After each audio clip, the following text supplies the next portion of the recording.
മുതലാളിയോട് സ്നേഹം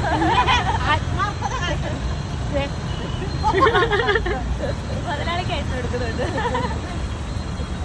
എടുക്കണോ? ഇത് ഒത്തിരി ടൈം എടുക്കില്ല. ഇന്ന് മറ്റേ റോഡ് മാർക്കിൽ പോകുന്നില്ലേ? 8-9 അല്ലെന്ന് മറ്റേ അല്ല ഇന്നുണ്ടല്ലോ. ഇന്നുണ്ട്, പക്ഷെ വേറെ ആളുണ്ട്. എന്നെ വിളിച്ചായിരുന്നു. ആണോ? അപ്പൊ എനിക്ക് 8-9 മതി. തിങ്കളാഴ്ചയൊക്കെ നമുക്ക് അവിടെ ഉണ്ട്. അപ്പൊ നമ്മൾ ഇനി കാണുന്നില്ലേ? പറയാൻ പറ്റില്ല, ചിലപ്പോ ഉണ്ടാവും. ഫെയിലായ വരാം. വെയിലാടല്ല, ജയിച്ചിട്ട് ചിലവുകൊണ്ട് ഞാൻ വരാം. ബിരിയാണി മേടിച്ചിട്ടുണ്ടോ?